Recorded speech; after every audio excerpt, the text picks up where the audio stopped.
Hello students, welcome to the session of Social Science. We are studying money and credit. Today we will discuss the terms of credit and the sectors of credit in India.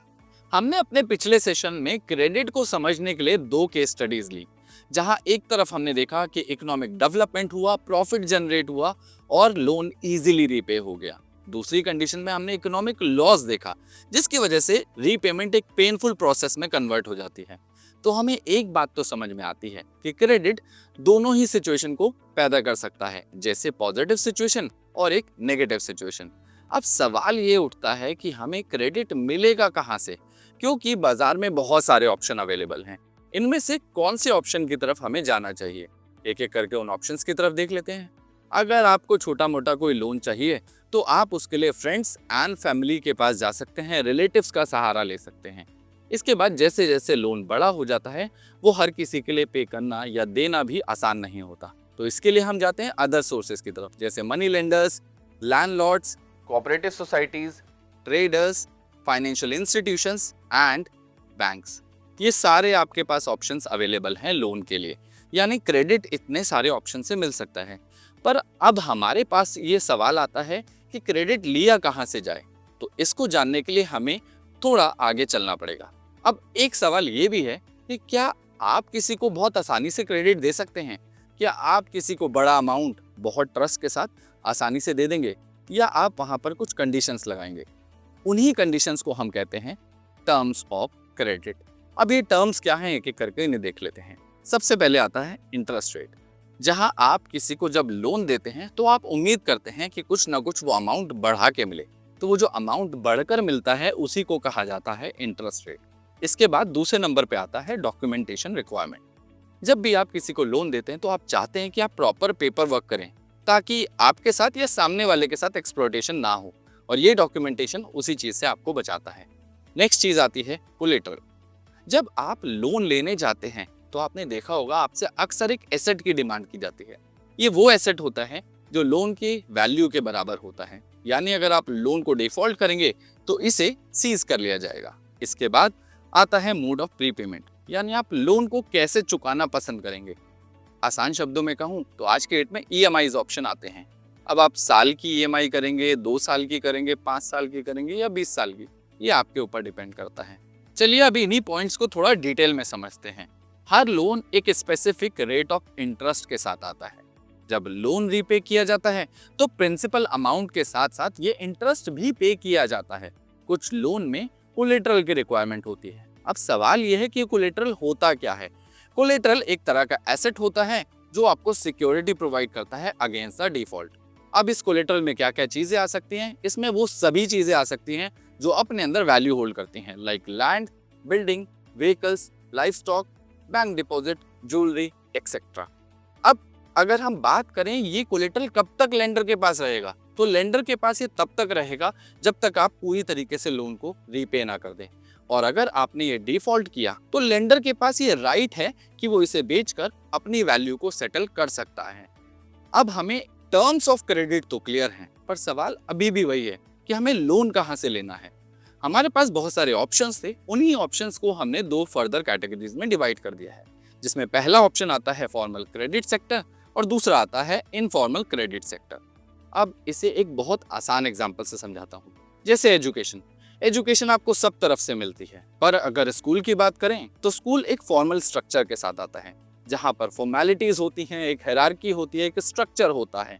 जबकि informal sector, जैसे आपके घर में आपको कभी मामा ने, चाचा ने, ताऊ जी ने, पापा ने, मम्मी ने या दादाजी ने शिक्षा दी, पर वहाँ पर आपने देखा होगा कोई यूनिफॉर्म नहीं पहननी पड़ती, कोई स्पेसिफिक टाइम नहीं होता, कोई फीस पे नहीं करनी, इस तरीके की कोई फॉर्मेलिटीज नहीं होती। तो ठीक इसी तरीके से हमारे क्रेडिट सेक्टर भी हैं।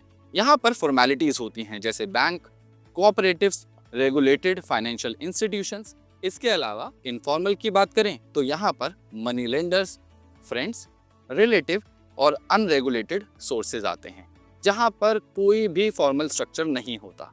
अब इनको जज करते हैं इनके प्रोज एंड कॉन्स पे। तो सबसे पहले हम बात करते हैं फॉर्मल सेक्टर की।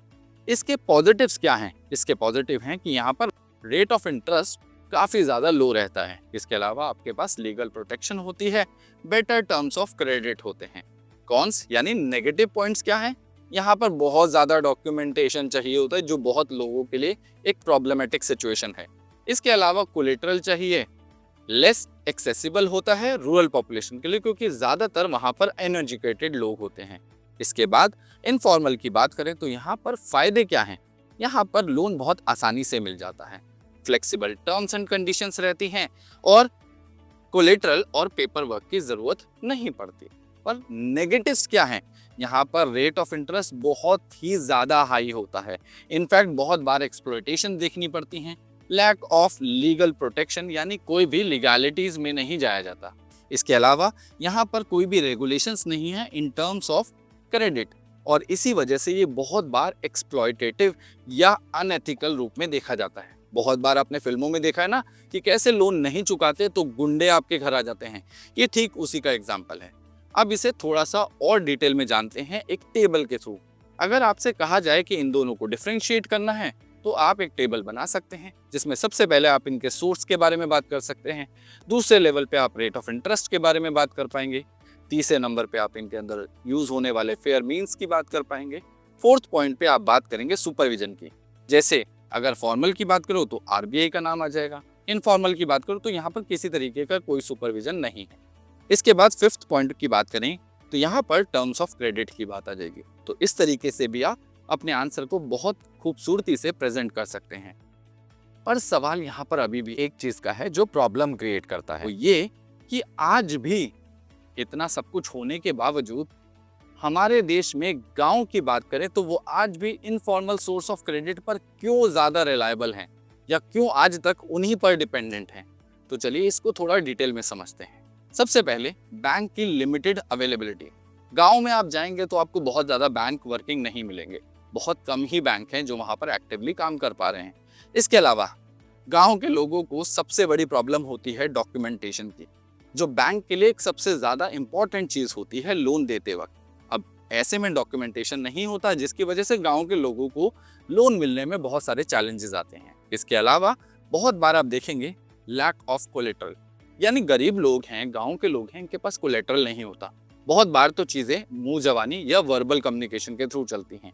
जैसे पुराने ज़माने में लोग अपनी ज़मीनें अपने बच्चों के नाम कर देते थे, वो सिर्फ वर्बल कम्युनिकेशन होता था, रिटन डॉक्यूमेंटेशन नहीं होता था, जिसकी वजह से इनको लोन मिलने में बहुत प्रॉब्लम आती है। इसके बाद रिच हाउस होल्ड, जो गांव में अमीर व्यक्ति हैं, जमींदार हैं, मनी लेंडर्स हैं, वो बहुत इजीली इनफॉर्मल लोन दे देते हैं। इसके अलावा वहां पर आप देखेंगे तो पुराने लोन्स भी चल रहे होते हैं, फिर भी वो लोन ऑफर कर देते हैं, जबकि बैंक्स ऐसा नहीं करते।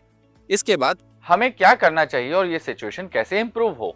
ये सिचुएशन इंप्रूव हो सकती है बैंक और कोऑपरेटिव की फंक्शनिंग से। अगर हम ज़्यादा से ज़्यादा बैंक्स और कोऑपरेटिव की लेंडिंग बढ़ा देंगे तो ऐसे में गांव के लोग कहीं ना कहीं फॉर्मल सेक्टर्स की तरफ अट्रैक्ट होंगे, जो कि एक बहुत अच्छी सिचुएशन होगी और इन्हें एक्सप्लॉयटेशन से बचाया जा सकता है। इसके अलावा यहाँ पर एक ऑर्गेनाइजेशन है जो है रिजर्व बैंक ऑफ इंडिया, जो बहुत इंपॉर्टेंट रोल प्ले करती है। कैसे? सबसे पहले वो इंश्योर करती है कि बैंक के पास कम से कम मिनिमम कैश रिजर्व जरूर हो। ये अमाउंट वेरी करता है हर जगह का। इससे ये इंश्योर होता है कि जब भी डिपॉजिटर को अपने पैसे चाहिए या लोन एक्टिविटी ऑफर की जाएगी तब यहाँ पर प्रॉपर रिजर्व हो। इसके बाद इंश्योर करना कि bank loan economically sound enterprises को ही दिए जा रहा है।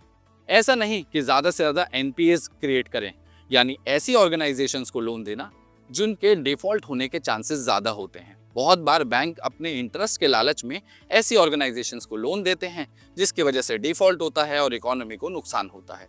तो आरबीआई ये भी इंश्योर कर सकता है कि बैंक सबको बराबर तरीके से लोन दे। ऐसा नहीं कि सिर्फ बड़े बड़े इंडस्ट्रियलिस्ट और ऑर्गेनाइजेशंस को लोन मिल रहा है, पर small farmers, small scale industries, borrowers और नीडी लोगों को पैसा नहीं मिल रहा है। ऐसा नहीं होना चाहिए, ये आरबीआई इंश्योर करेगा।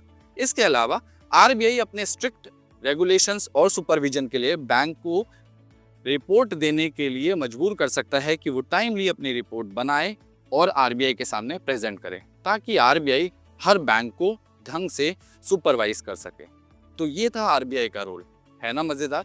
अब आपके लिए जाने से पहले एक छोटा सा टास्क, टास्क ये है कि क्या कंट्री के इकोनॉमिक डेवलपमेंट के लिए cheap and affordable credit crucial role play करते हैं? ये आप सोचिए, हाँ या ना।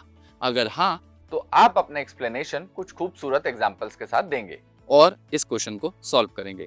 मैं आपसे मिलता हूँ किसी और इन्फॉर्मेटिव सेशन में। Till then keep learning and keep smiling.